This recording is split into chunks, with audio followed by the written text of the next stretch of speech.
Violetta Moscalou, bonjour. Vous êtes docteur en sciences de gestion de l'Université de Lorraine et fondatrice de Global Ukraine. Donc, merci de participer à cette nuit des idées sur le thème proche. Alors, on vous a sollicité particulièrement dans le cadre aussi de votre fondation Global Ukraine parce que vous avez créé cette fondation et notamment une plateforme en ligne qui permet aux Ukrainiens présents à l'étranger de rester en contact et de développer votre réseau. Alors, est-ce que vous pouvez nous en dire un peu plus et nous dire aussi comment vous est venue cette idée? Bonjour et merci beaucoup pour votre invitation. Je suis ravie et toujours prête à me rendre disponible quand on peut participer à des activités culturelles de l'ambassade de France ou de l'Institut français. La Fondation Global Ukraine avec l'objectif principal en fait de développer le réseau Global Ukrainians et donc une plateforme et une application qui nous permet de connecter des expatriés et des leaders de la diaspora ukrainienne dans plus de 80 pays. C'est une initiative en fait qui a émergé durant la révolution Euromaïdan fin 2013-2014 en Ukraine.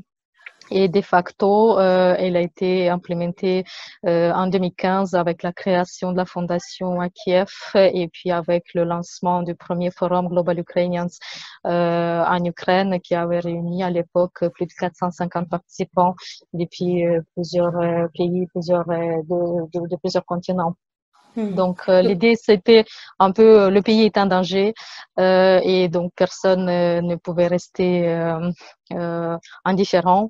C'est pour ça que ce qui nous a rapprochés, nous sommes devenus tous très proches malgré la distance et les milliers de kilomètres. Donc, le fait qu'on a des membres du réseau donc sur les différents continents, dans différents pays, ce qui nous a rapprochés, c'était voilà ce sentiment d'urgence d'agir pour aider l'Ukraine qui était en danger, qui durant la révolution l'Euromaïdan et puis tous les événements qui ont suivi ensuite après l'agression de la Russie, l'annexion de la Crimée et la guerre dans le Donbass, en fait, qui fait que notre mobilisation reste toujours assez forte et il y a toujours beaucoup d'idées, d'initiatives qui nous unissent, qui nous rendent proches. Et ce qui mérite d'être souligné, c'est que c'est pas seulement entre Ukrainiens maintenant, mais on est connecté avec les diasporas d'autres pays, la Moldavie, la Biélorussie, avec les événements de l'été 2020, effectivement, nous avons organisé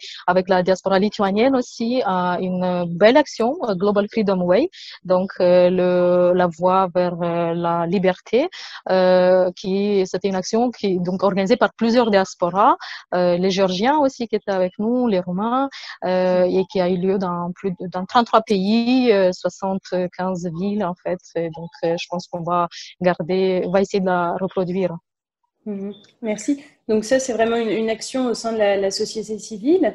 Et alors vous-même, vous êtes aussi une alumni, c'est-à-dire que vous avez créé cette plateforme pour rester en contact avec notamment les Ukrainiens qui sont dans le monde. Mais dans l'autre sens, vous êtes aussi une alumni de l'université française. Vous avez été étudiante internationale en mobilité d'études en France, où vous avez continué votre parcours. Et est-ce que vous pouvez nous dire aussi comment est-ce que vous avez gardé le contact avec les personnes que vous avez rencontrées pendant votre séjour en France? Oui, en effet, moi j'étais BGF, boursière du gouvernement français, donc en 2000, et je suis partie pour une année en France, étudiante en langue étrangère. J'ai suivi ensuite avec la gestion, avec une thèse en doctorat, ce qui fait que 20 ans plus tard, je suis une citoyenne franco-ukrainienne à vivre entre les deux pays. L'université de Lorraine, c'était l'université à Metz à l'époque, en fait, et donc ensuite Metz-Nancy, qui m'a permis de rencontrer un très grand nombre de personnes extraordinaires avec lesquelles, grâce aux nouvelles technologies, on peut aussi garder contact malgré le fait que on peut être encore une fois sur des continents différents. Donc, ce qui nous permet de rester proches, c'est, vous savez, cet état d'esprit du scientifique, en fait, le fait que tout ce que tu vois, tout ce que tu observes ne te laisse pas indifférent et qu'on se questionne et on se creuse, on s'interroge beaucoup. Nous, en gestion, en gouvernance des organisations, on est quand même aussi, on se interroge beaucoup sur la gouvernance et la géopolitique avec tous les événements actuellement, avec la crise de Covid. Donc, on a des projets, on développe quand même des projets de recherche, on prend des doctorants, des jeunes chercheurs en thèse aussi pour les intégrer dans nos projets. On a maintenant avec une des amies très proche de l'Université de Lorraine, qui est maintenant partie professeure à Dunkerque, un projet aussi de créer une chaire sur un axe de recherche assez intéressant. Voilà, enfin, quand on a plein d'idées, je pense que c'est le moteur principal en fait qui permet de garder les liens malgré la distance qui nous sépare. Très bien, merci. Et vous êtes actuellement en Afrique, on voit le soleil qui brille derrière vous et la végétation luxuriante. Donc vous êtes actuellement en Afrique, comme je disais. J'imagine que la francophonie, la langue française a une grande part en fait dans votre situation professionnelle actuelle. Et alors que vous êtes sur un autre continent, vous parlez français. Qu'est-ce qui caractérise en fait, comment vous pourriez expliquer le fait que d'une certaine manière vous êtes si proche de la France aussi alors que vous êtes si loin géographiquement? La France, maintenant, c'est dans le cœur à tout jamais. Le français, c'est devenu la langue dans laquelle je réfléchis la majeure partie du temps, professionnellement, et puis aussi avec les réseaux d'amitié.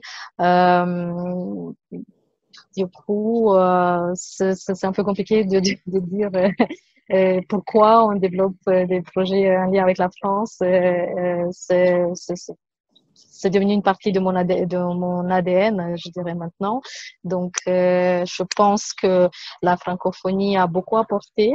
La France, la littérature française, la civilisation française a beaucoup apporté au monde, et que aujourd'hui on a encore beaucoup de choses à faire, à produire, et peut-être à aider aussi ces différents réseaux des jeunes leaders que je vois en travaillant en Haïti ou en Albanie ou en Ukraine ou actuellement au Mali.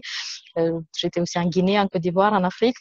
Il y a beaucoup de questionnements. En fait, les nouvelles générations, les millennials, comme on dit, cherchent et interrogent les bases en fait de ce que serait le nouveau modèle de gouvernance pour aller vers peut-être plus de développement durable, pour mieux intégrer les enjeux climatiques et tout. Et je pense qu'il y a beaucoup plus de questionnements que de réponses actuellement, et beaucoup de regards, et je le vois vraiment au quotidien, se tournent vers la France. Et je pense qu'on attend beaucoup de la France, un peu de rejouer le rôle de la lumière, des lumières en fait. Donc tous les intellectuels au 18e, 19e siècle qui ont produit beaucoup pour le monde.